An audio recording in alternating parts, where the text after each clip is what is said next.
almost, it looked like it was Monday. I don't know what it was. It was a flying saucer or what it was. It wasn't an airplane. It was not an airplane. It was down awfully low. You're listening to Pursuit of the Paranormal Podcast with your hosts, Ash Ellis and Greg Tomlinson.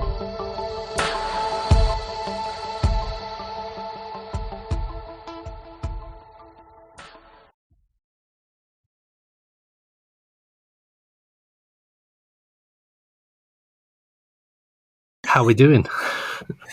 Very well, down your neck of the woods, kind of, right now. You are indeed. You are in indeed. London town. How have you been? It's not really a town though, is it? But it is London town. How are you finding it? It's horrible. Left the pub and it said 1.9 miles to the hotel, well, to where I'm staying from there, and it took an hour to drive there.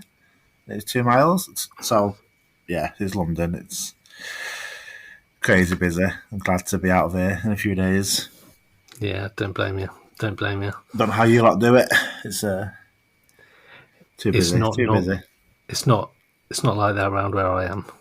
So I'll be there Saturday, so he'll show me. Yeah, and you'll see it's calm and tranquil compared to London, especially up Whitehorse Hill at midnight, where I was with Sarah. So it's yeah, you'll see the difference between London and Oxford, for definite. Hopefully. Cool. So we are having a round table today. UAP it's been a while table. since we've had a UFO round table. Yeah, it has. It has. I can't even remember the last one. It must have been before Christmas, was it? December. Yeah. There we go. And that was the ghost of Christmas past.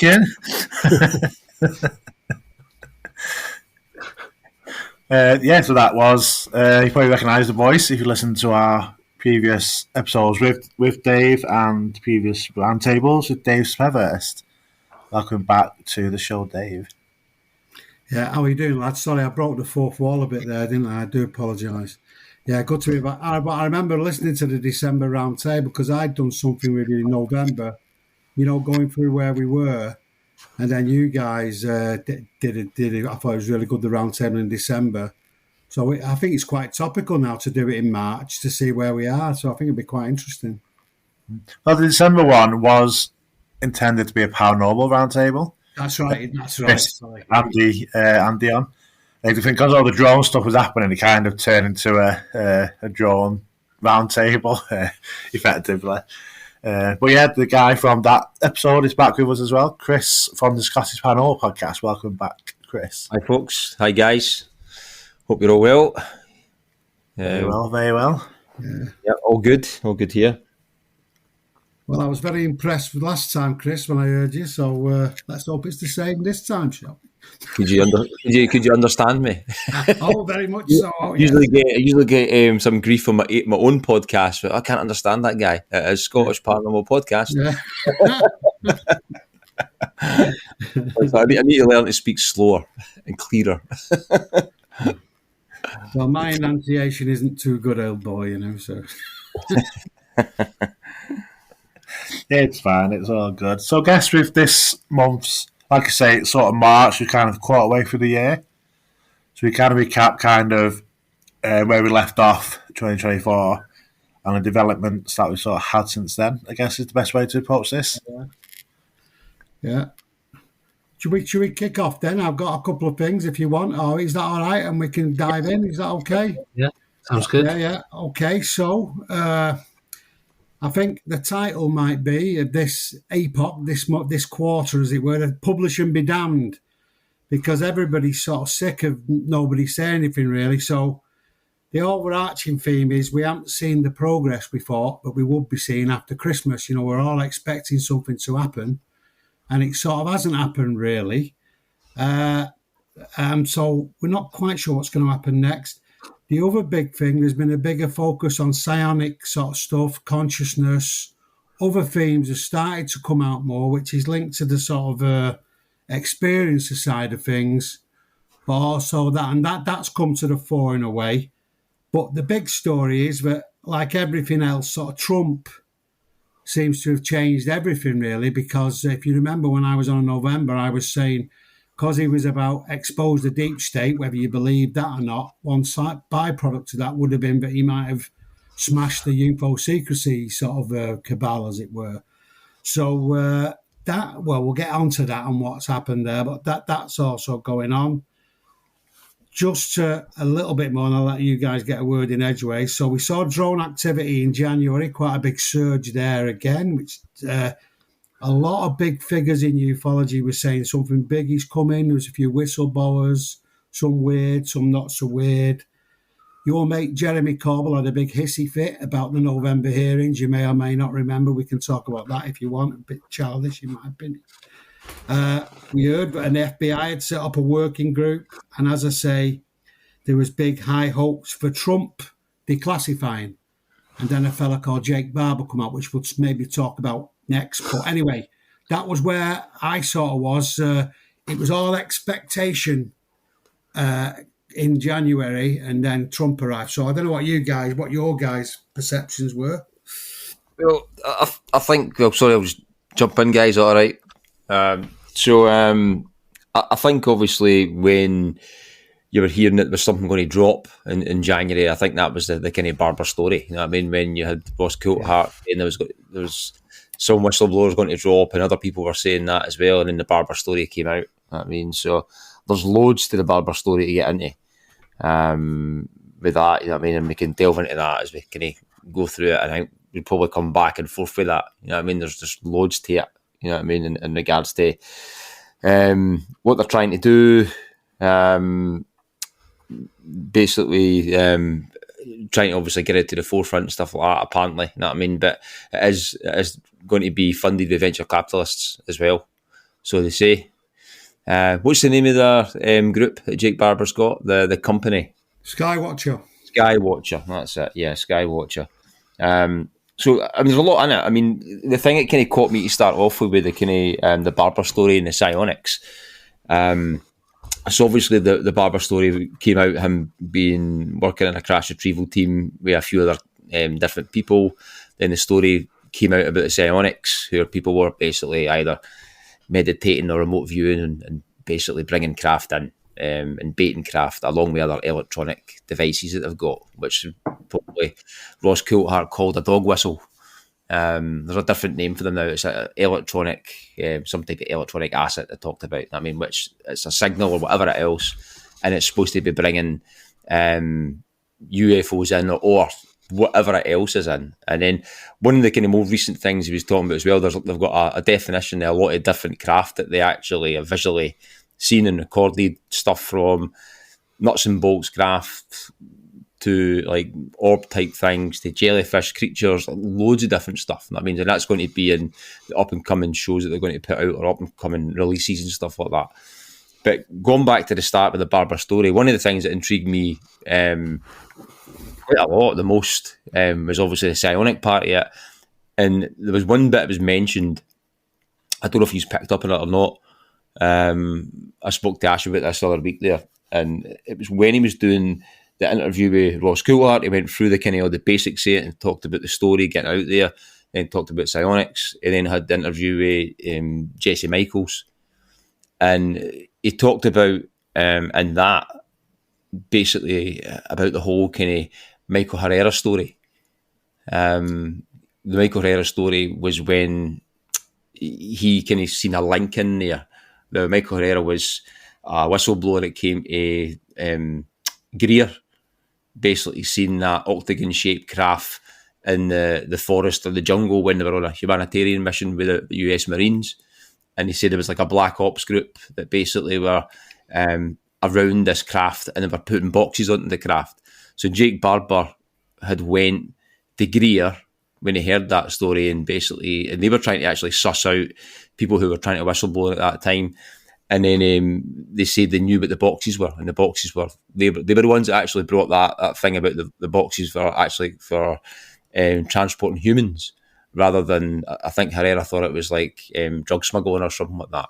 And he'd said he knew teams like that, which is quite mad, right? I mean, anyway, but the story goes that this kind of story went on from just that to being they were probably transporting psionic assets coming from a third world country because it was like some type of storm or something like that, or some type of kind of catastrophe, and they were getting them out of Dodge. And I couldn't get that whole kind of aspect of the story in my head.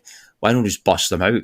I mean, why do you need to get a UFO coming in there with a black ops team to put humans in boxes to then cart them back to the US to work as psionic assets? It just seems totally crazy, right? There's maybe a understanding here or whatever else, but I found that part of it quite mad. And then another part of it is when he talked about kids being more susceptible to having the abilities, which quite a lot of like people in this field know. When you're in the paranormal field, you know that kids have got like a bit more sensibility to things, and then they kind of lose it when they maybe get in their teens or whatever. Some people keep it, and they're maybe psychic or whatever.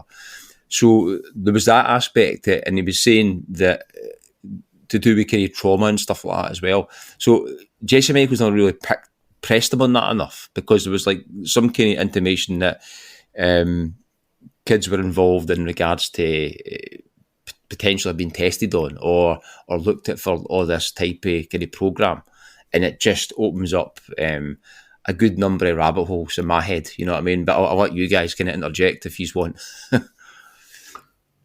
I mean, the Herrera stuff, I picked up on that because Herrera was a whistleblower, and a lot of people have dismissed him, mainly because he was sensationalist claims around drug smuggling and human trafficking. Everybody thought, oh, here we go. Because it sounded a bit like the grey end of the sort of weird and wonderful whistleblowers who haven't been very well vetted.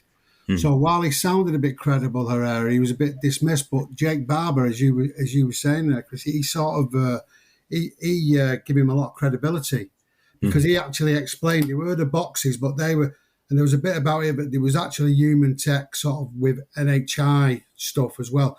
And the boxes were actually sort of workstations for these psionic assets. I think it was in Indonesia. So he sort of explained it, and it gave Herrera a lot of credibility. So it was really, really... so I thought it was pretty good. I mean, basically, he was part of that crash retrieval team, which you've heard about from Chris Sharp. You know how the CIA have these crash retrieval teams. And he seemed to be more of a private sector team working for Lockheed Martin or whoever. He didn't quite say, I don't think it was Lockheed Martin. It was another one. And he was actually a helicopter pilot picking up some of these assets. One was the egg shape, and one was what he called an 8-gon. And that 8-gon, apparently, he had sort of psychic contact with it when he picked it up. Either there was something inside it or the craft itself was conscious. But you're quite right, Chris. It opened up a whole sort of can of worms.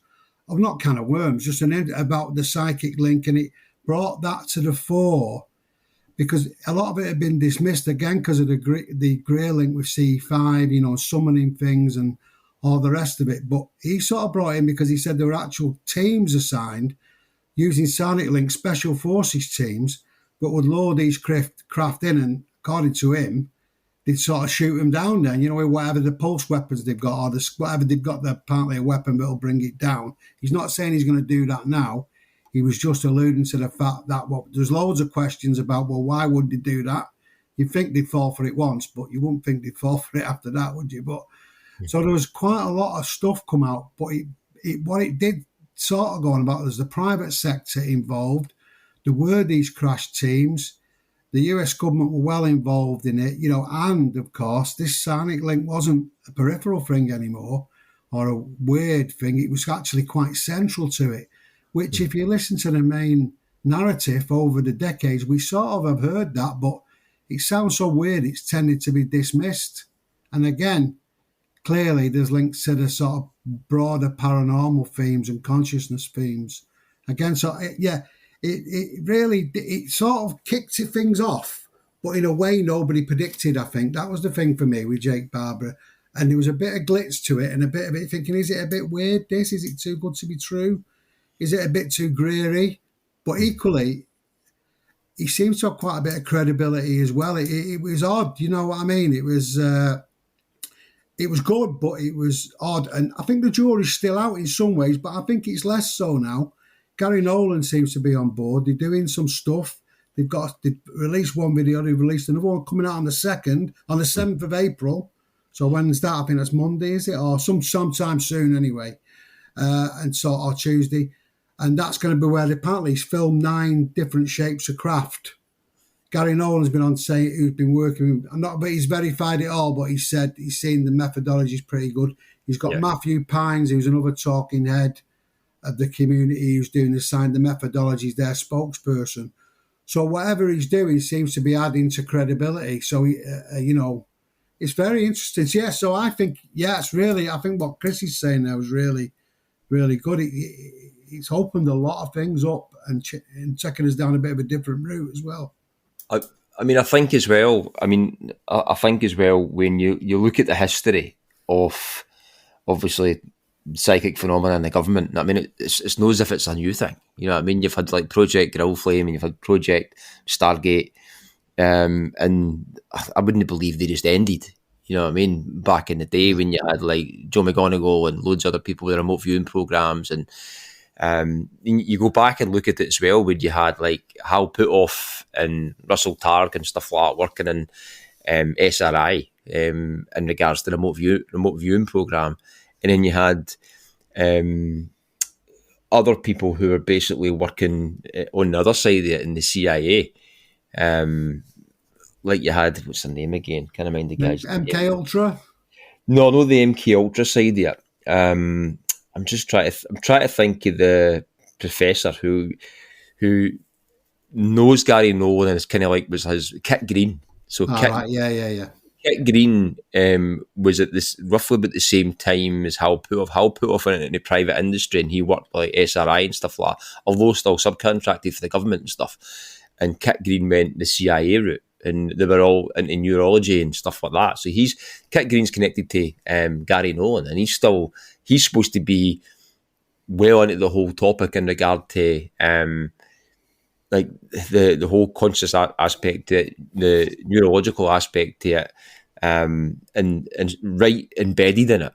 You know what I mean? When I was talking to Jim Segala no long ago, when he was working in Uinta Basin, he was putting all these sensors in Uinta Basin to try and pick up the phenomena and loads of different varied sensors and record blogs of people who were experiencers. He was working for Hal Puthoff and Kit Green.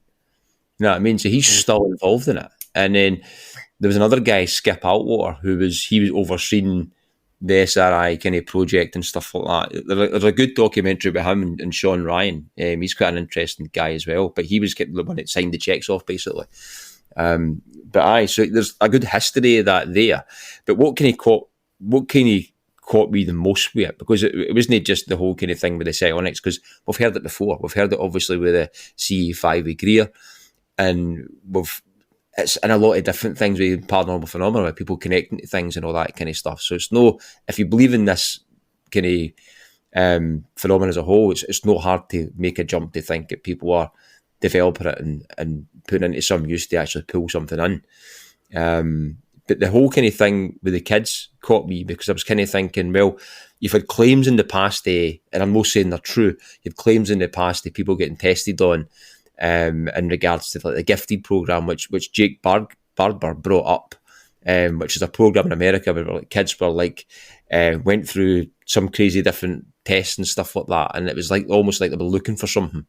And I can't remember what the acronym stands for, gifted, but it was a thing for it. So people in high schools and stuff like that were getting pulled into this program, and they've done a number of tests, and then it was maybe to highlight something.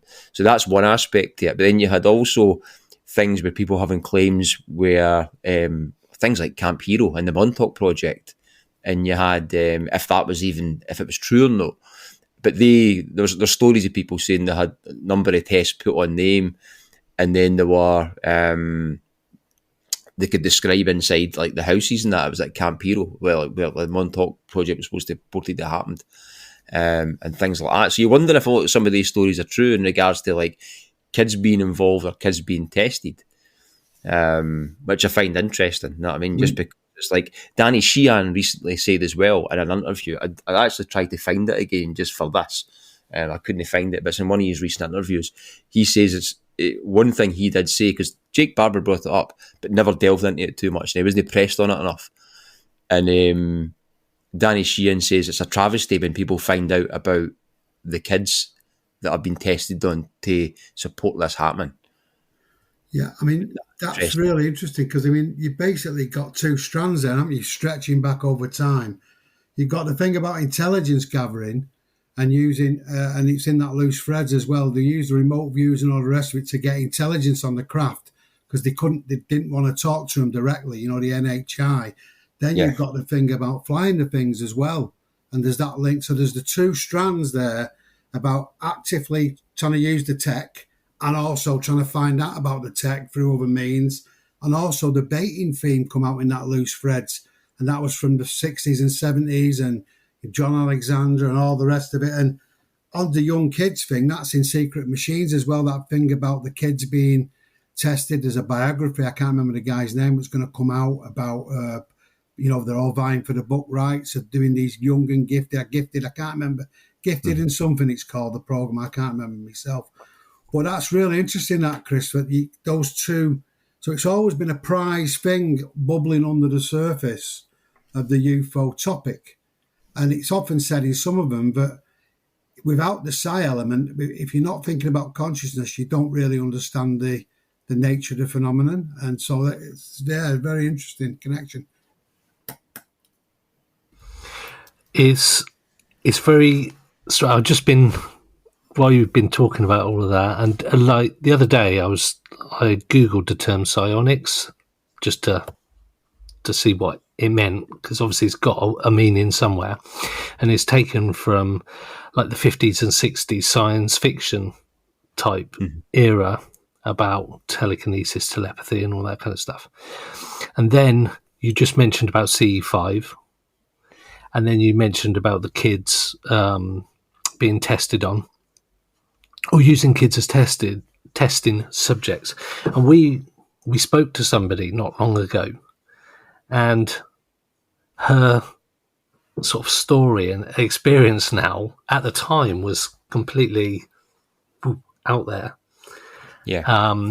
The Grey Mouse, this lady goes by the name of the Grey Mouse, and her story of her experience, not saying I'm on board completely with it, but it mirrors exactly what you've just been talking about, 3-letter agencies testing kids on telekinesis, remote viewing, all that kind of stuff. So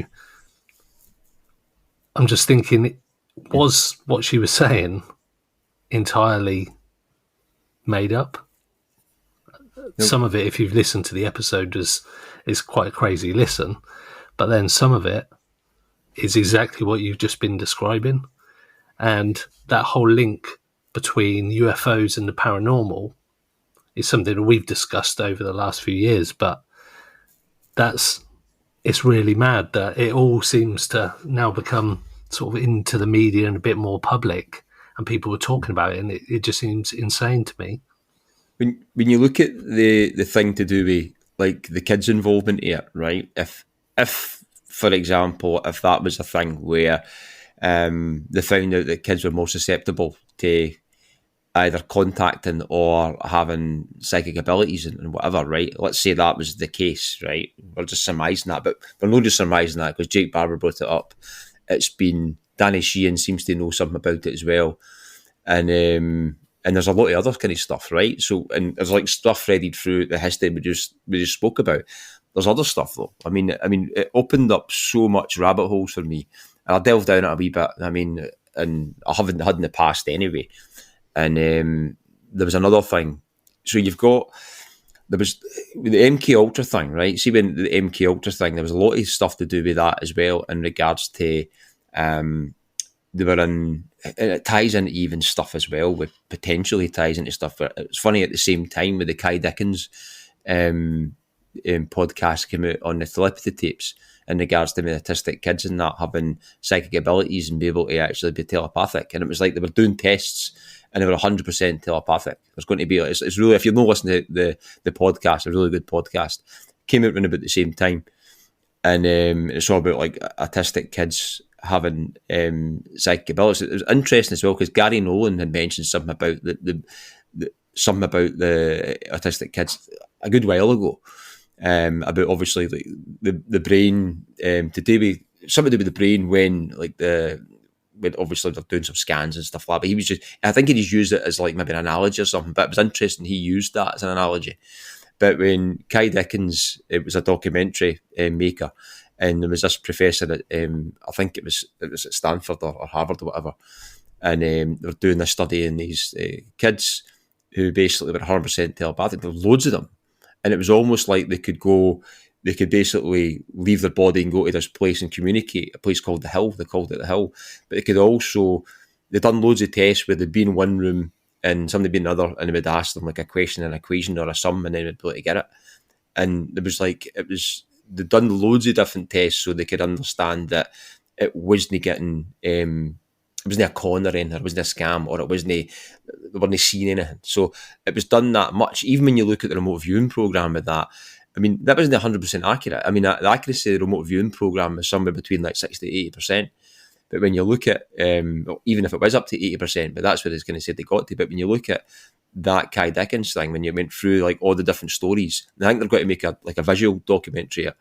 It was basically like 100% accurate for the psychic kind of ability, and they were actually, it wasn't just telepathy. It was like the usual telepathy was like a link to a certain person, like their mother or dad, and they could know what they were thinking, and they could basically relay it and stuff like that, whatever it was. But it went on to other things as well. They could see people, so they could see like dead people. I mean, air quotes, right? I see dead people.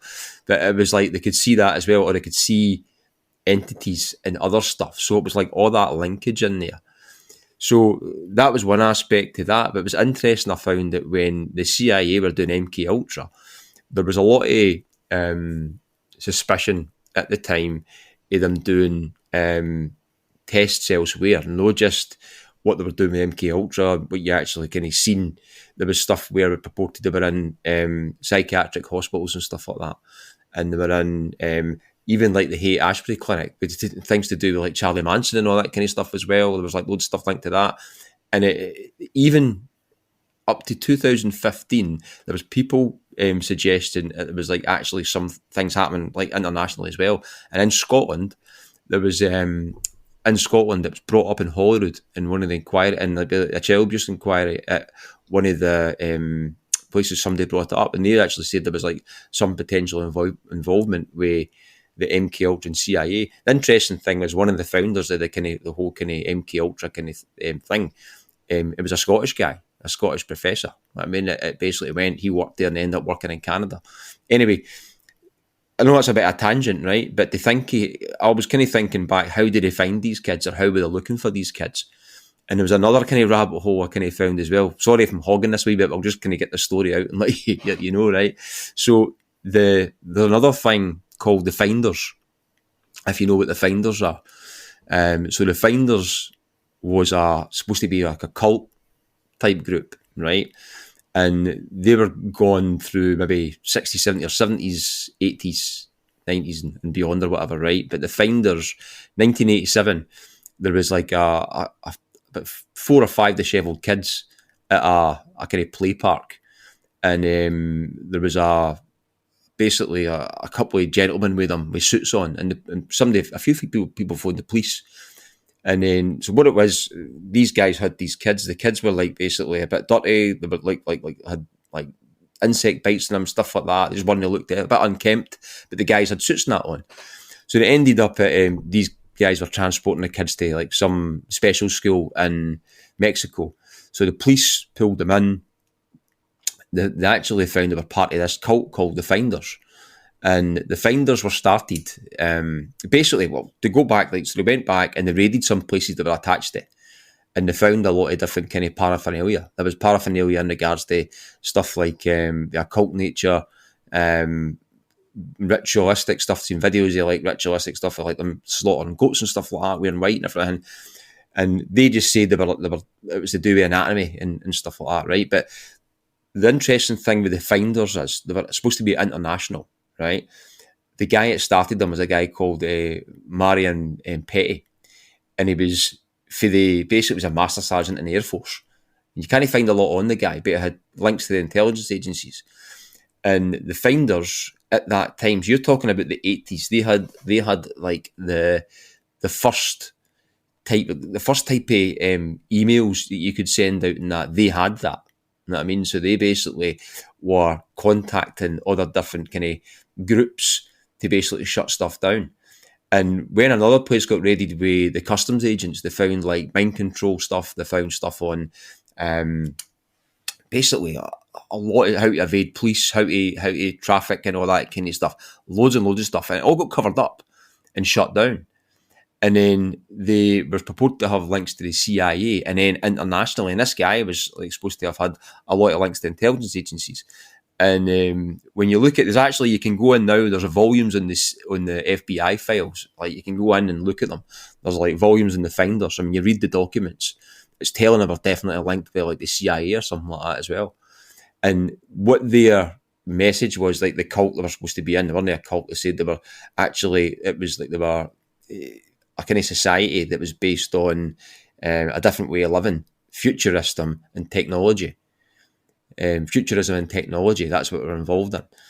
And it was interesting though that there was things about like trafficking kids and all that kind of stuff. It was just totally mad, but it totally covered up, and they were definitely linked to like the CIA and stuff like that. As I said, you can go in and look at the documents and that, but I'm just thinking maybe it's away in a tangent, another kind of rabbit hole, but I'm thinking maybe this is something to do with the intelligence agencies or whatever else back then to actually find something or to try and, don't know. You never know. I mean, but it's interesting when you look into them and you tie all this together. I basically see that. You look at the telepathy tapes, obviously with the psionic stuff, you've got like the stuff with kids, put that in a big melting pot, you know what I mean? Come out with this. I think, though, go on, Ash, what are you going to say, mate? Sorry. No, go on. Mine's kind of a side point, so yeah, no, carry on.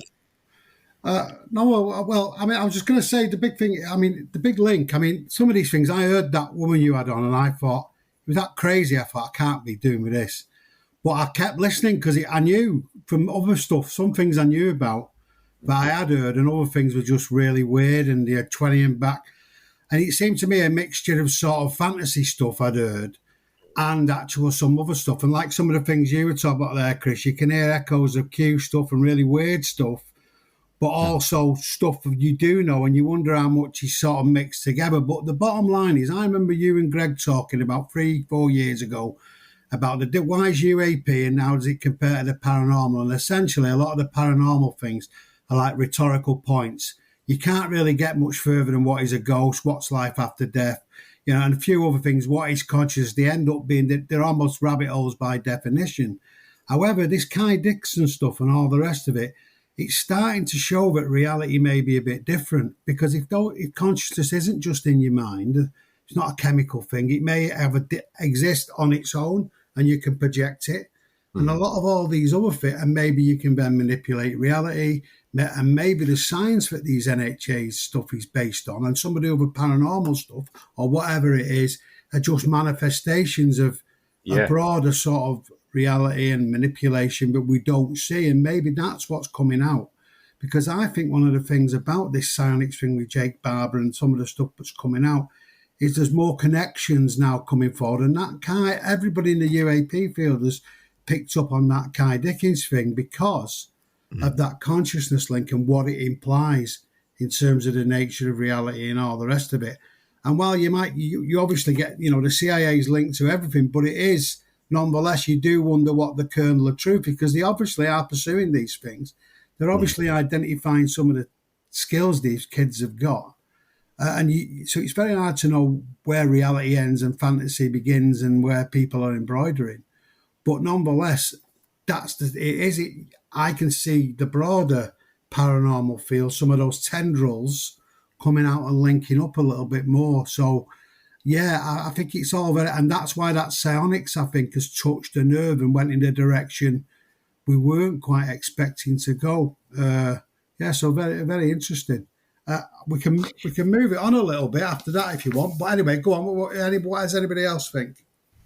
I was just going to say, like, the stuff with the kids is like, it kind of is a complete different direction. Kind of what you just said there, Dave, about it's not what we kind of expected to sort of be coming out. And I guess, is that something that, if more was to come out about that, kids being taken or experimented on, stuff like this, where mainstream may wake up a bit more to it, thinking, like, I'm not going to take my kids, not American to like as well, being a bit, our kids, that type of stuff, may make a bit more noise, maybe, in the mainstream. And also the whole psionics thing, it's like you both said, it's kind of always been there in the UFO field, but always kind of obviously kept to the woo-woo side. It's kind of been ignored.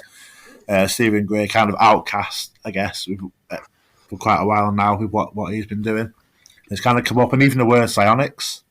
Greg talked about it. I was kind of what Greg did, kind of like what that even means, and psychonic acids and stuff. So I guess it's sort of took a turn. This sort of ufology sort of took that move from being like sort of solid objects and crafts, when it sort of started using UAP a bit more, and then that became a anomalous phenomenon rather than aerial. So it's kind of following that trend of we're moving further and further away from it being a craft in the sky to something we don't know what it is. It's something more spiritual. It's more consciousness rather than something that's in our physical world. And I guess is it still the same story that's just developing? Is Jake Barber just that extra person that's always been there as part of the plan to kind of move it along, and this is just the next step to whatever it is? Is it just the next cog in the kind of disclosure wheel as we go towards the next, like I say, the next sort of moment, as it's just going further along the same trail, if you know what I mean?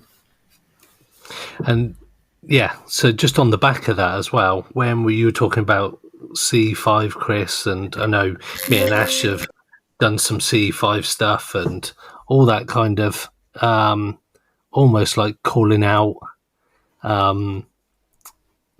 which is what we do in the paranormal. We call out for spirits to communicate with us, and the whole C5 thing is around that. It actually goes back, and bear with me on this, that I've been a big forgot what I was going to say there. I got into David Icke many years ago.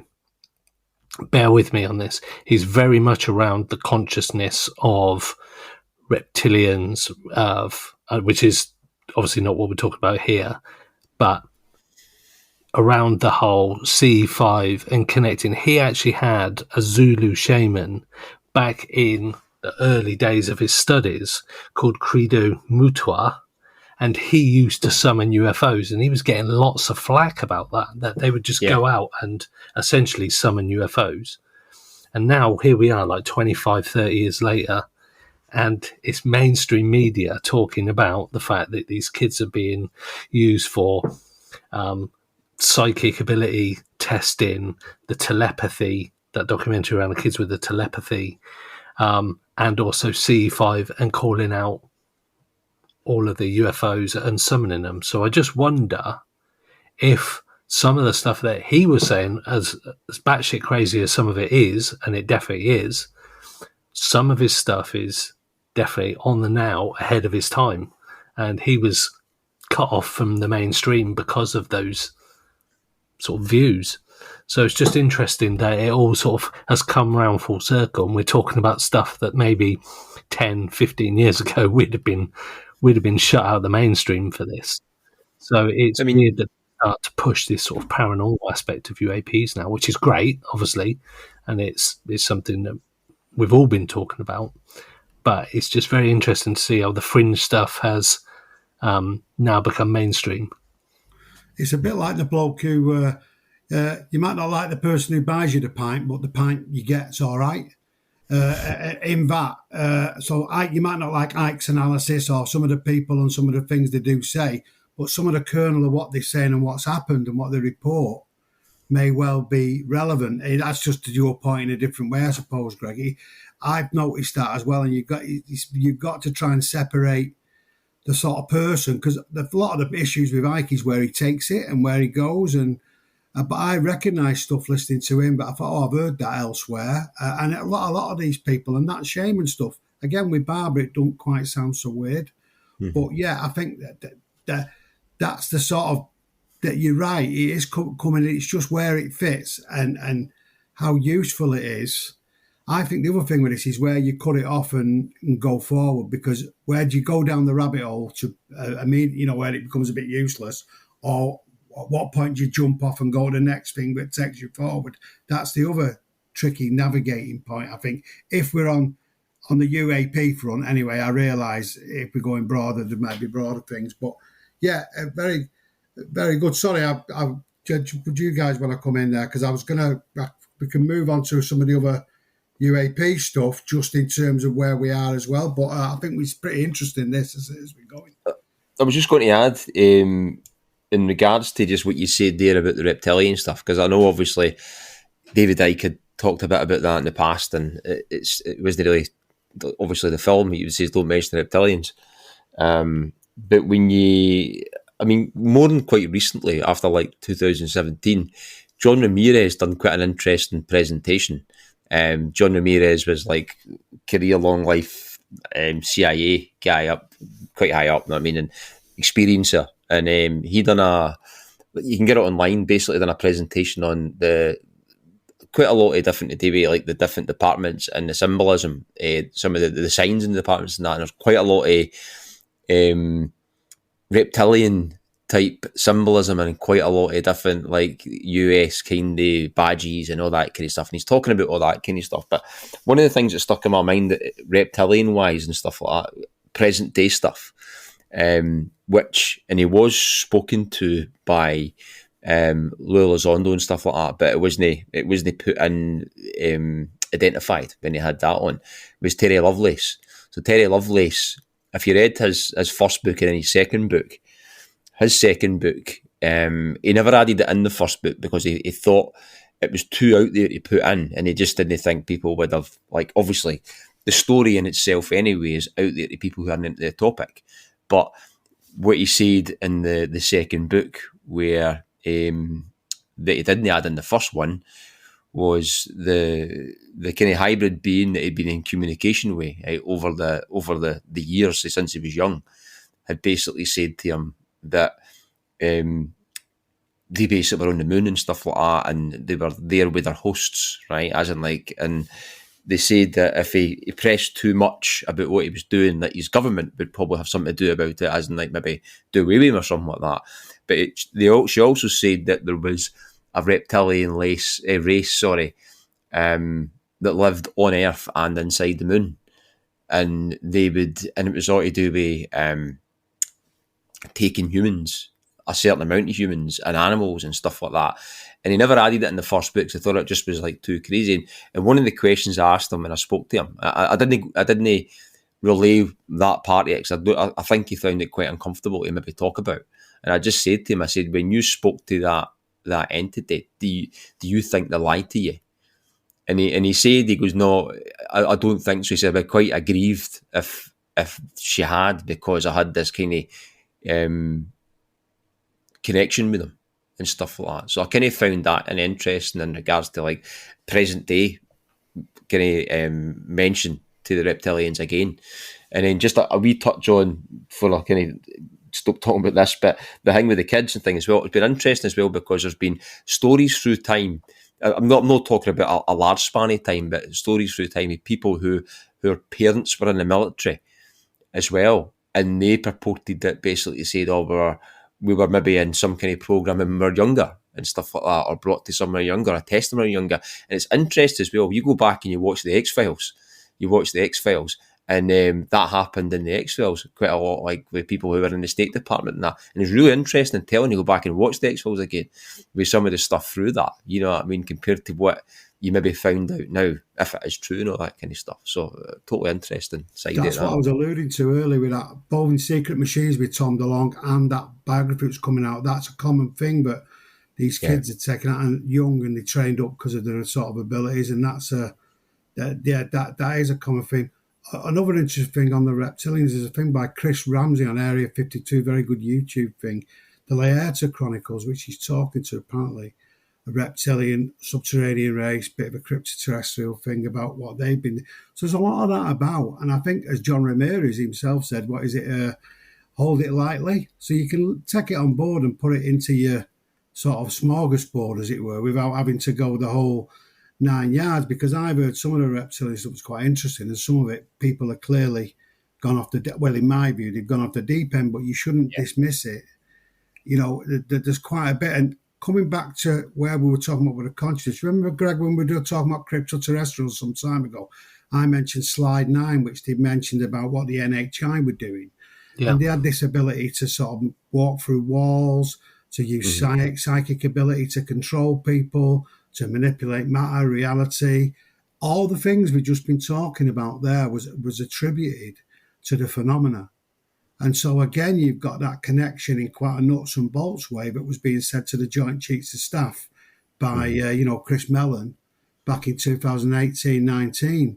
So there is part of the phenomenon that we see, these sort of things. And, I remember saying to somebody years ago, oh, this reptilian is a load of rubbish. And he knew quite a bit about it, and he was talking to me about the old myths. And so I realised there's a bit more to it then. That was a few years ago now. But again, you've got to watch when you mention it, because people's eyes sort of fall out of their head, don't they? And there is a lot of weirdness that sort of spoiled it, really. Not spoiled it, but put people off. But I think that thing on Area 52 about the Earthquake was really, really interesting. And that was done in an interview in the 80s with somebody in Sweden. Really, really good. Anyway, so any more there? So it's interesting that, like I said, a few years ago, we wouldn't have been able to talk about this without sort of being essentially cancelled from the mainstream. But when the mainstream talk about it and give that little bit, it's okay for us to talk about it again. It's almost like this subject is coming to light, like the UAP thing. The fact that they come out and said the UAPs are real and they got all these videos and whatnot, and it's congressional. It then means that, actually, the wider community can have more of a mainstream conversation about it. Whereas we've just been talking about psychic kids being used in experiments, summoning UFOs, reptilians, psionics, and probably even just before Christmas, that conversation you wouldn't have been able to have without somebody going, that's all bullshit. What you're talking about, that's the stuff of the David Icke type person. So it's weird that the narrative is being pushed and we're able to talk about stuff that we weren't able to talk about before. But just to catch us up a little bit, what happened was, remember I was saying Trump was the great hope, as it were, and the minute he got in on day one, he said, I'll sort the drones out. He said, on day one, I'll sort it out. And on day 3 or 4, he said it was all hobbyists in the FAA. Everybody went mad, said, load of rubbish. How can you justify that? Lots of different people didn't stack up. I'm not saying, basically, people thought there was a lot more to it. But the point about that was it led a lot of people to think Trump wasn't very serious about the UAP thing. And there was wider fears about disclosure going on.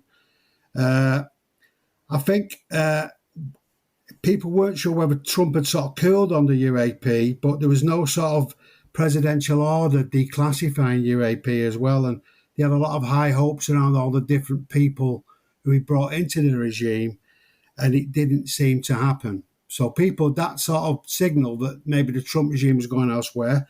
However, they did set up this oversight conspiracy committee, as it were. I think it's called the Task Force on Classification of Federal Secrets. And just from my view, everything with the Trump regime is a bit of a parody. They can't do anything without it becoming some sort of, So anyway, they threw in not just UAPs, they threw in JFK, Martin Luther King, Bobby Kennedy, 9/11, COVID-19, Epstein, and all the rest of it. But nonetheless, UAP is part of that. And I think it's Rep Lunar who's leading it with Tim Burchett, the old UAP caucus anyway. And some people were a bit depressed because it was sort of seen it as diluted, but other people were a bit more optimistic about that because if we uncover a couple of things, it may lead to a bit of a spin-off. So that was sort of seen as a bit of a hope. Recently, Eric Burlison, who was on that committee, has appointed David Grush, who you will remember, as a special advisor.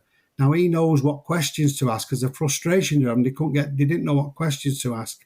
when they were getting these people in a skiff. So David Crush can help that. And apparently that brings back his classification, his ability to say stuff, because he's part of the congressional staffing team.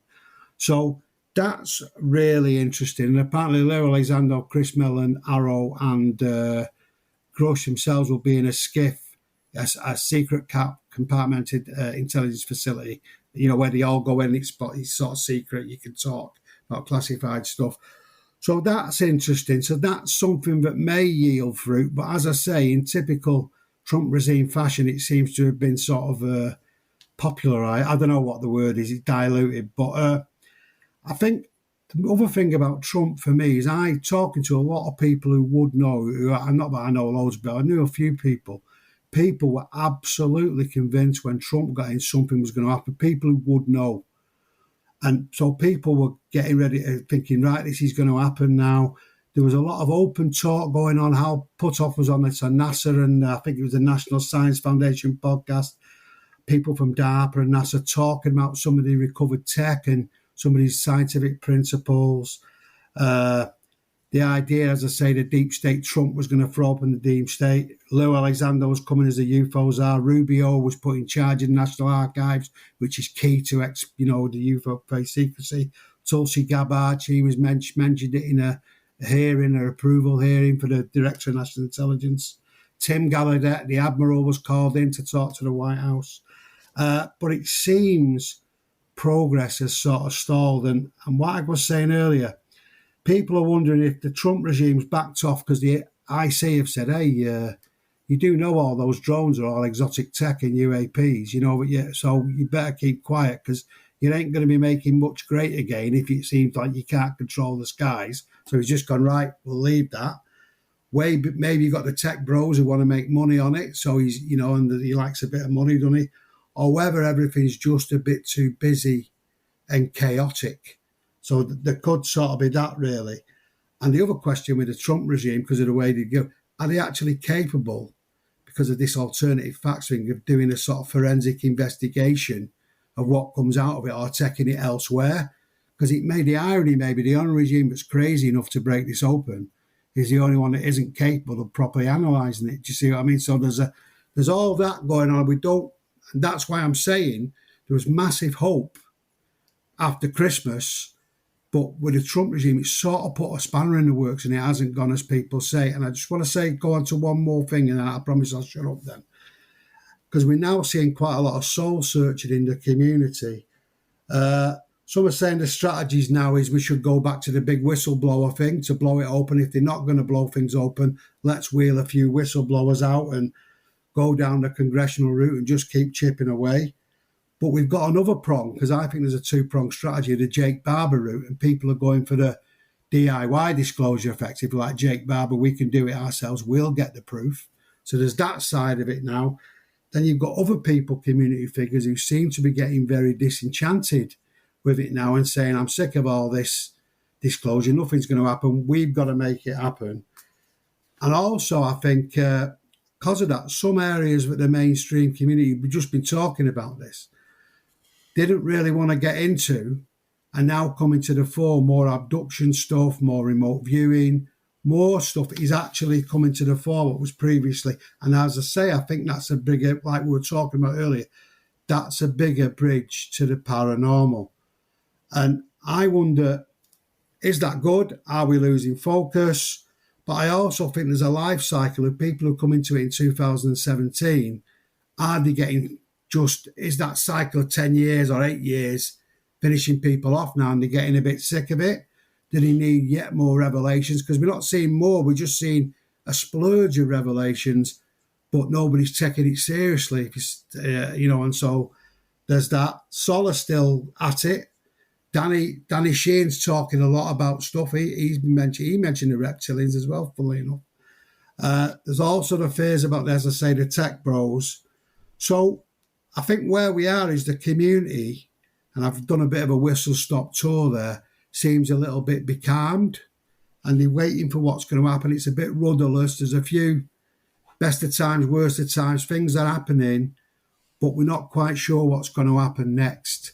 And that's sort of where we are. And as I say, because of what the Trump dog hasn't barked, we're at a bit of a crossroads really. What's going to go on? So we've got interesting things, yet we've got a bit of desperation and people saying, "Oh, forget about this. I'll just plough my own furrow." So that's sort of where we are. I've got a couple more things, but I don't know what you think about that, because I also think we're at a bit of a tipping point, which I'll come to in a minute. In fact, I've just come to now to that, because that'll finish it off nicely, actually. Because I think, ironically, in terms of the revelations we got, we're further than we've ever been. You know, in terms of revelations, we've got people are definitely saying there's a legacy crash retrieval program. We've seen a lot of evidence, a lot of people talking about that. Let's get a lot of credibility. Crash retrieval team. We're hearing the nuclear secrets are stored in the presidential office, presidential emergency action directives. So that keeps it out of congressional oversight. So we are quite far actually down the road, and we've got quite a good picture of what's happening in many ways. So in many ways, it wouldn't take much to flip the switch, yet we've got this sense of despondency.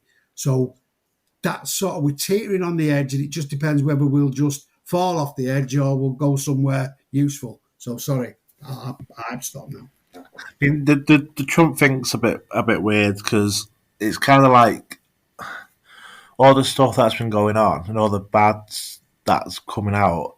It's like UFOs, in terms of like importance, is so far down kind of the order. It's like there's much more important things that is wrong that's coming out of that regime. It's probably not like what I mean. No, I don't think anyone could have expected kind of how bad it's been. Just the way he just came out, all guns blazing, and just wiped all this stuff. It's just absolutely crazy. So it's kind of like, obviously being in the UFO topic as we are, it's kind of like it's almost like selfish to concentrate on this bit when it's kind of not important in the grand scheme of things. So it is kind of weird. But then, like I said, there's that committee that's created with Luna and stuff. So it's like it is there, but it's not. It's a really weird kind of thing to look back on. And like I say about the DIY stuff, and obviously Jake Barr with Skywatch, and Nolan and Pines involved in that with that Skywatch program. It is really, like I say, a lot up in the air. Like I say, chaos is probably a good word, where it's all this new stuff's coming out. Which direction do we go in? Is it sort of feet on the ground, grassroots type of stuff we should go in, or the whistleblower way? Because Grush, I think, because there's that film that was shown, can't remember the name of it now, it's completely gone. No, my brain's got brain fog at the minute. Age of Disclosure, Ash. Yeah, that's the one. Again, that was like, this groundbreaking doc, but then people that have seen it or sort of been read into it have said it's nothing really new. A couple of things in there, but nothing new. So is the whistleblower going to be the same thing? If we go down that path, it's just going to be the same thing. These new revelations that end up being nothing, or do we need to go down the kind of getting the data without having to do it officially? We get it kind of the community or the people involved in the community, the ex-officials, the ex-intelligence officers do it their own way. So it's just, at the point, it's kind of made the point about Trump, really. It's kind of not big and like it's not important in the grand scheme of things, but it's just a really weird situation we're in. I don't think anyone could have really seen it, I guess, to be where we are right now. I think Trump is, I mean, in regards to, he's admitted that he's not got a great interest in the topic. But at the same time, obviously, we starting this with Luna. I mean, I didn't have high hopes for it. I mean, I kind of thought this is not going to have any teeth. But now Grush is part of it. I mean, I kind of think maybe it will get a bit more kind of pressing. He knows where the bodies are buried. The bodies are buried. So hopefully it gets a bit of push on that. But I do see as well, I know we talk about the Barber stuff in regards to like a DIY disclosure, but I mean, if you look back and you look at the Stars Academy, you'd probably put that as the same, but you know that he had advisors and stuff like that as well. I mean, I'm a great believer in the fact that that a lot of the intelligence agencies, there's like infighting between what's coming out and what's not coming out. And I do think that like people like Leo Elizondo's maybe had the okay to come out and do that. And I think Barber's probably the same. I think like maybe the whole kind of Barber process, obviously now it's getting funded by venture capitalists and stuff like that. And there is maybe a push to try and get it out internally. This is maybe like To the Stars 2.0. You know what I mean? Because the point is, To the Stars wasn't just about making documentaries. It was about actually trying to build craft and stuff like that as well, and technologies and things like that. The kibosh was put in that when basically Hillary didn't win the election, and then it all kind of got kiboshed. And I don't know if just Tom DeLong maybe talked too much during the process as well. I'm not really sure if that was a bit of it, but the Barber thing for me, I feel like it's got funding, it's got quite a lot of interesting people involved in it. They're looking at peer-reviewed studies to actually try and get it scientifically peer-reviewed, and they want to do all that, and then obviously look for disclosure. They've also changed the name now of Psionics on it to another different name. It's called Moral meditation, I think, something like that. Changed that name. But in regards to I think that's like, it's still maybe a part for the internal coming out, but maybe no part of the programme, if you know what I mean. Or being part of the programme, but then it's allowed to come out. You know what I mean? So I don't know. It's interesting, and I know what you're saying with the whole. There's too much going on in Trump land now. You know what I mean? You've got the war in Ukraine, Putin. You've got all the tariffs, everything else. It just seems so far down the list of stuff to get done. I mean, it's high priority for us, low priority for them. But all these people involved. I mean, it'd be interesting. I've not really heard much from the good advocates yet back in the past, talking much about it now. I mean, I've not really heard much about Luna talking about the whole UFO thing. I've not really heard much about, what's his name? The other congressman who was quite vocal about it. Burchett. Yeah, you maybe hear a wee snippet from him saying it's a swamp, it's a crock of shit, or whatever else, stuff like that, but you never really actually heard a good discussion about what he kind of thinks anymore. So that's kind of telling, but I don't know, we can still hope. The whole drones thing, as you said at the start, Dave, I mean, that was just, it was a bit concerning, the fact that they just turned in and say it was swamp gas again, basically, you know what I mean? Well, there's a CNN thing, wasn't there? Did you see the CNN thing recently? Earlier this month, CNN, all these ex-military guys, and saying, we don't know what it is. Yeah. You know, directly, flatly contradicting it. So that's still hanging about, isn't it, as you say? Yeah, it's still there. It's still going on, yeah. It's definitely still going on, the drone thing, you know what I mean? And that's the thing as well. And it wasn't even just this year. It was dating back to like 2022 or something, or 21. And multiple things like this as well. I mean, it's not just been like a recent thing.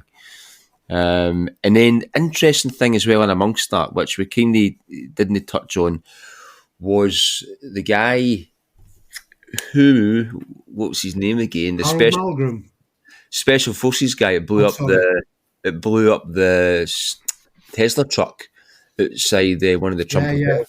Yeah. And I can't remember his name either. He was talking about basically like advanced technology, anti-gravific vehicles and stuff like that as well, and sent like a whole kind of email to Sean Ryan, a number of other kind of numerous places that would report it, and then kind of killed himself kind of thing. And he was supposed to maybe be involved in that kind of circles that Jake Barber knew as well. So, quite interesting stuff. One theory I heard about that was, and it's all speculation, but it was basically the Chinese had reverse engineered some exotic tech and put it on the drones, and they were the ones that was over what was overflying the US, which would get around all the logistical issues. Mm-hmm. And then there was obviously US stuff in the air, and that was what they couldn't admit to, and that was very close to what that bloke was saying in the Tesla. Now, it could all be complete cobblers, I do accept that, but it is interesting, that scenario, isn't it? Because if you think that would explain why the Biden administration just said, we don't know what it is, which sounded rubbish. And Trump probably come out and said, oh, no, said something ludicrous as well. Because there's too many weird factors. Some of it looks normal, some of it doesn't. And there's too much weird stuff there for it it's not easily explainable. And the nuclear connection or the military deployment connection, but it does. Now, can you imagine that if China had reversed some tech and were flying it over to freak the Americans out or whatever? Imagine that actually gone, and they wouldn't say. So that's pretty weird. But just to come back to that DIY thing, that's sort of my term, and it's not meant to be as pejorative as maybe it sounds, because all I mean is people are doing it themselves now. Yeah. No, I know what you mean. No. But the point is, I was going to say was, there's a distinction, I think, in the field. There's been loads of people saying, "Oh, forget about the government. We'll just do it ourselves." That never works, because there's no credit. There's no, because they haven't got access to the stuff yet. People like Alexander and all that, they have got a connection. They've got a plan, so they were more best placed to make it happen. And there's a sort of conflict between the in the knows and the wanna knows, and I think there's been a conflict between two different factions. But interestingly, with Barber, he has got those connections and those links. So his form of do it yourself, as it were, may well work, because it's scientific method. You've got Nolan linked to this Salt and these entrepreneurs who might be sort of good guys rather than the dodgy ones, over Enigma. And so I agree with you, Chris. It's not to be dismissed, because I think if it's going to work, and if you are going to do it yourself, you've got to have some proper linkage and heft behind you. You can't just sort of throw your hands up in the air and dance off into the desert for 3 years and hope it'll all turn up right, So I think it's quite interesting that. It's a really good distinction I thought you were making there, was my point. I mean, I think I did have high hopes as well for basically the Doge aspect of it, because I know the only issue with that is Elon Musk is stated that he doesn't believe there's anything there and all that kind of stuff.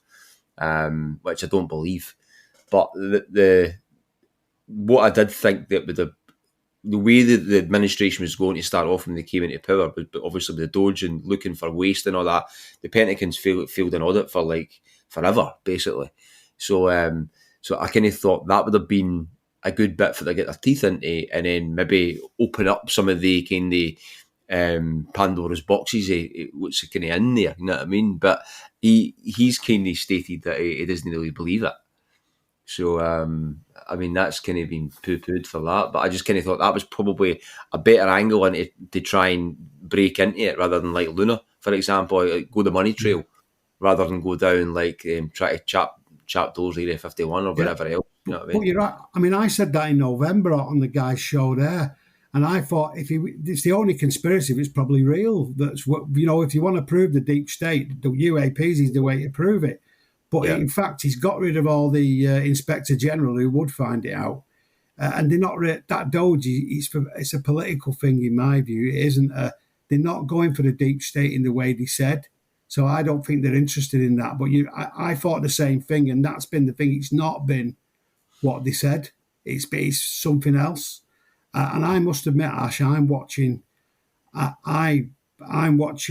this Trump stuff is so big, the change in the balance of military alignment and NATO, it's massive change, the tariffs, the economic threat. I'm finding I'm watching more political stuff than I am UAP stuff. Yeah. Which is, and I'm very interested in politics and history and all that, and as you know, but I found since 2017, I've really been following UAP stuff. I've followed it all my life, I suppose. But it's so mega and it has such implications. It's almost, because the UAP stuff intrinsically has a lot of implications, doesn't it? But this is so big that it's almost, you don't know where to go. So anyway, I've sort of gone off on a bit of a tangent there. But I think it's, it's going to be. It's just whether they're interested, I suppose. And as I say, we've got all these revelations. It's whether anybody's interested, whether the regime. What would happen? Because in any other regime, if it would have come forward, the committees would go forward, and there'd be a proper. They'd go through, and there'd be some process that would be followed that'd be sort of forensic and logical. Well, I can't see it with this lot. Can you? I mean, sorry. Well, I might be wrong, but it doesn't. It feels like that. It's very much sort of rabble rousing and sound bites, and so it's very, very, very odd. And you're right about the UAP documentary. I think the thing about that age of disclosure, it wasn't they were saying anything new. It was the caliber of people who were saying it. But and hopefully, if it comes out, then it might tip the scales, because they're all really significant. Some people haven't spoke head of the CIA, and it's if the needle moves with the right people, and that was always supposed to be the difference with that. But if the needle moving with the right people doesn't mean anything anymore, then so what? Do you know what I mean?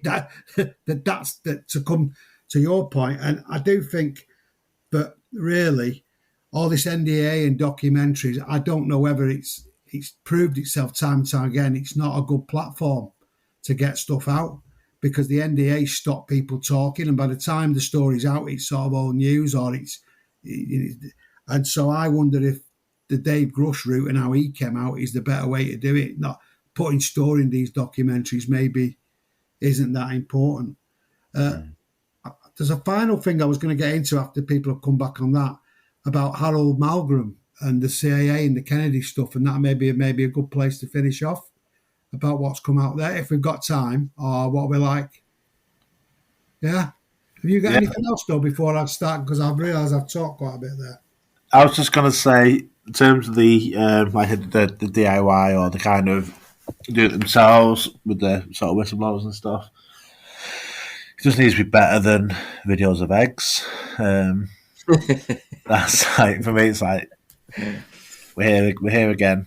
It's like, because people get tired of it. Like, genuinely, I use the term jaded, because you just know it's going to be nothing. And we sort of move past it's going to be another Corbell video or whatever, and it's going to be a load of nothing again. If we are going to sort of, like I say, go down that route, it's got to be something. It's got to start getting more substantial stuff. And like I say, it's not working with the docs, potentially. The videos we've had, there's been a couple of things in there, but on the whole, all these leaks and videos have pretty much turned out to be nothing much at all. Just kind of, if we are going to sort of take that next step, the evidence, I guess, for lack of a better word, has got to be better, or it's just going to be the same thing over and over again. I'm just not going to get anywhere. I know it's tricky, but it's just, and stop the, I've got to say it again, but stop the hyping up. And just say, this is the stuff we've got. This is the video, rather than build it up, and then it makes it look worse when you look back at it. Because it's supposed to be this next, the most amazing thing. This is the evidence we finally got it, blah blah blah, and then it's a video of that. What we talk about that video, but it just makes us look more like a laughing stock to other people. When this is what you've got. You got all these people coming forward, this leaked stuff, and this is what you're showing us. It's like, how can we move on from that? That's kind of guess, I mean, with the Skywatch stuff or whatever, maybe that's where it will see it. But yeah, we need to be better, I think, is probably the kind of the message I'm trying to get across. Well, for once, Ash, I totally agree with you, mate. No, I think you're right. I mean, it's just not good enough, is it?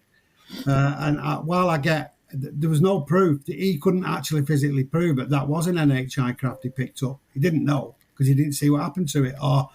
So ultimately, at some point, and I think these videos will be interesting. That'll be the next test on the 7th. You know, they've got 9 things. But what's the corroborating evidence? And in fairness, they are trying to do that. But ultimately, if it's not officially corroborated by sources people trust, then you're nowhere again, are you? Who knows, you know? And so I agree with you. It's got to be better. It really has. Or it's got to be properly, efficiently, from some high-up person saying this is real. So I totally get that. Should we do this Harold Malgrim stuff, just the last bit, and see, because I think this moves us on quite nicely, you know, just at the end.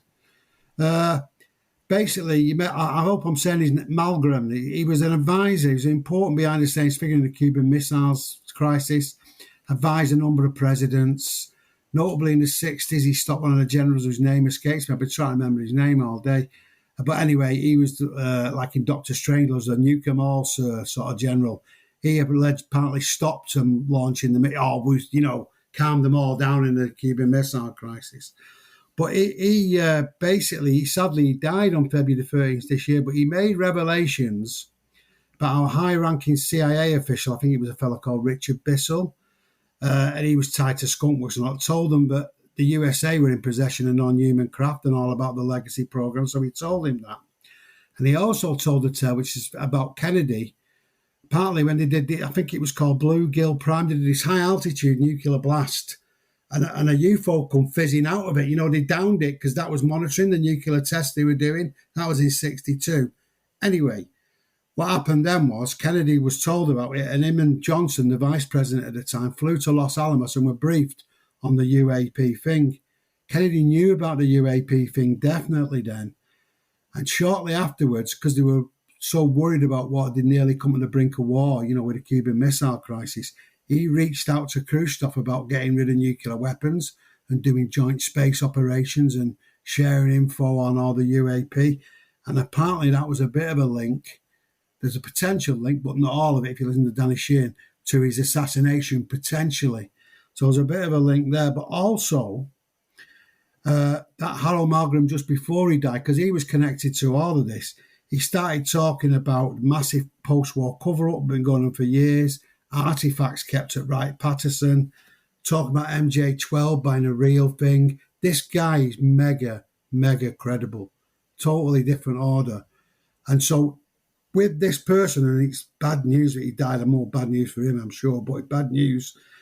That is a big, that again confirms this story that's coming to place about this legacy program, this post-war cover-up.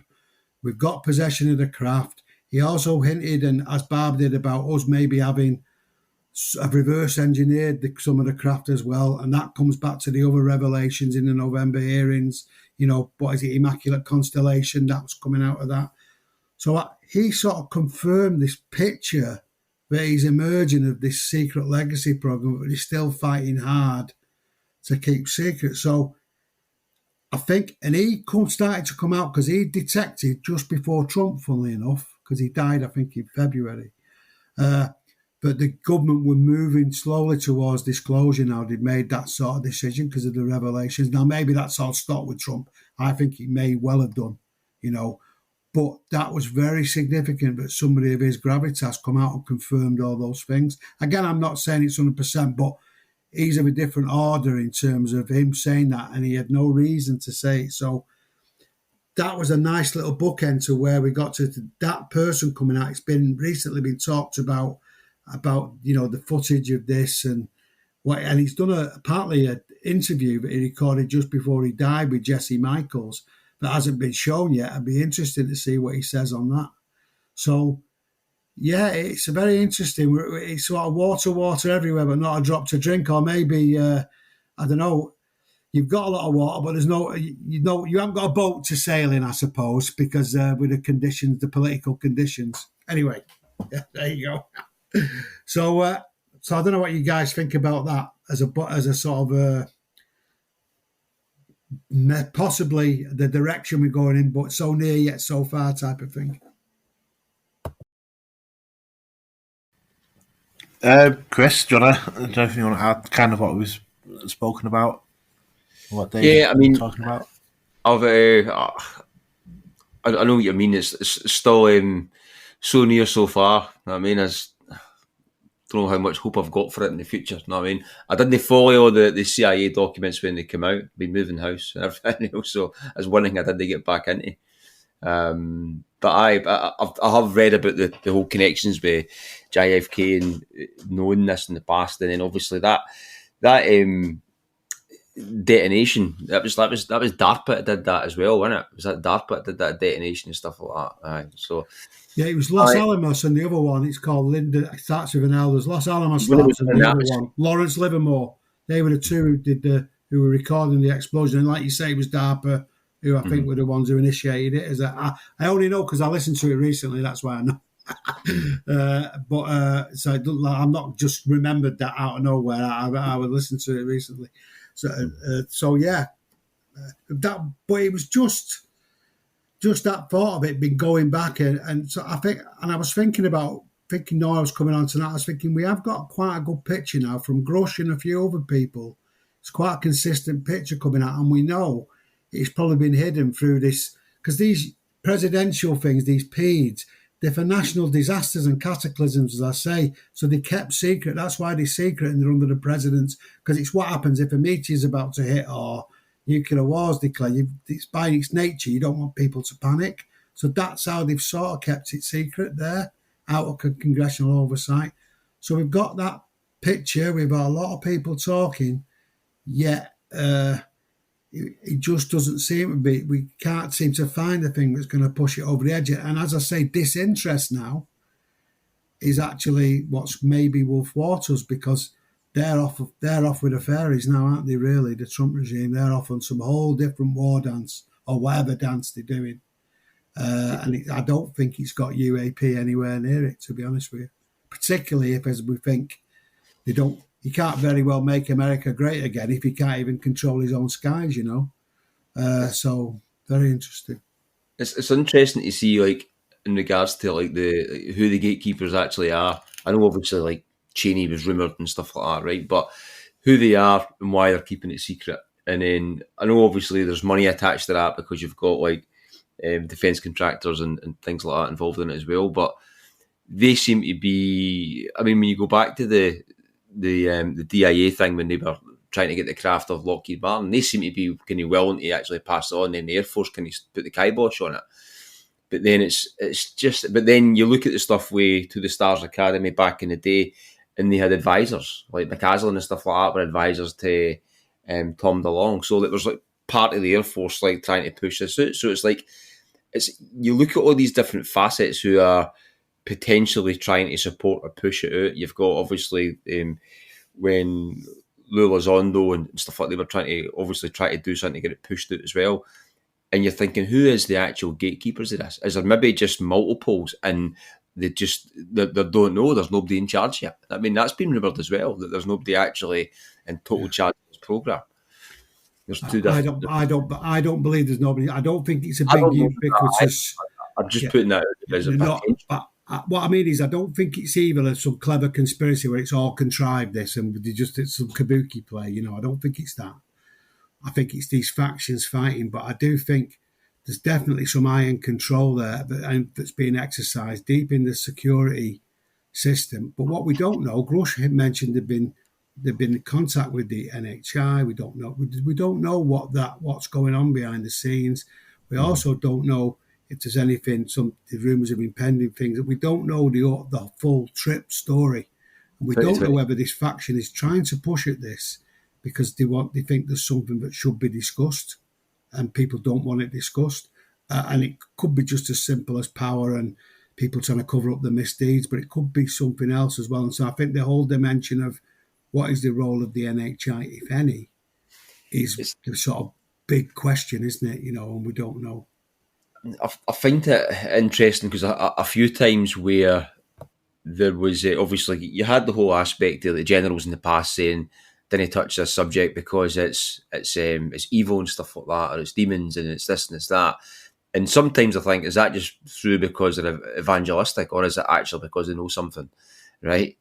And then you look at the whole aspect of the whole kind of thing where I think at one point where you had Ross Coulthart and other ones like that were basically talking about there's some maybe an impending thing. I mean, and they talked about that as well as obviously, I'm not saying they believe that though, right? As well as Lou Elizondo, the main ones who put that kind of impending thing coming was John Ramirez to start off with the 2027 thing.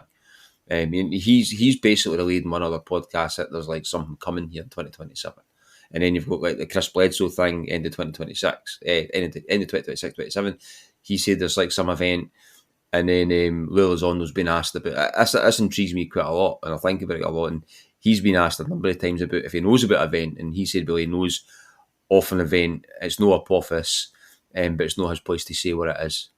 Yeah, Bigelow said it. A lot of remote viewers have said it. I mean, you don't know, dear, how much you don't. You don't know, but it is in the air, isn't it? You don't know. But the point is, it may well be. That might be the rumour, but the actual truth might be something a bit more prosaic. But that something will probably need to be discussed that they don't want to talk about. It's really because he alluded to it very strongly, Lou, and he's backed off it a little bit since. But I've listened to him a few times. It's not my place to say, and all the rest of it. He didn't sort of deny it, but equally, Well, Ramirez is an interesting guy anyway. But yeah, so yeah, it does intrigue me. It's intrigued me, and I normally dismiss this sort of stuff, and, I normally go, no, because I've heard it all before. But in this case, it just felt a bit different. But again, coming back to where we are, I think that's a quite important question you've asked, Chris. Who is in charge, and to what extent are they in charge, and to what extent are events in charge as well? That's a really interesting point.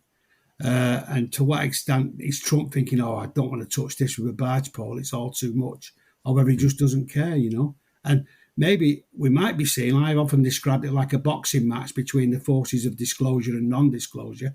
Maybe we're in a bit where it's the Empire Strikes Back again, do you know what I mean? And they're in the ascendancy, they've managed to nobble Trump, and it's their turn again, So, and it's this boxing match of disclosure that's going on. Interesting. Yeah, all very interesting, fascinating topics. And the knowledge shared by both of you is great. So thanks very much. It's hard to for Greg and I to add too much to what you guys talk about, but that's great, really is. So anything else anybody wants to add before we finish? Or is everyone good? No, all good from me. No, I'm fine. I think I've covered, give it a good area, and I love the Jake Barber thing and the broad thing of consciousness, and then how that I thought that was a really good connection and discussion route into it as well. And we ended up virtually in a similar place, interestingly. So I thought it was a really interesting discussion. Definitely. So yeah, thank you, Dave and Chris. And Greg, as always, and everyone listening, let us know your thoughts. Where do you think disclosures are, and where do you think we're going? Let us know on the comments or on social media. And that's a bye from us, and we will see you all next time. See ya. Title music created by Steve Yarwood and Ambi-Infinity. If you like the show, please follow us on Facebook, YouTube, TikTok, X, and Instagram. And if you really like the show, please rate and review the show wherever you are listening. It really does help. See you next time, and until then, stay weird.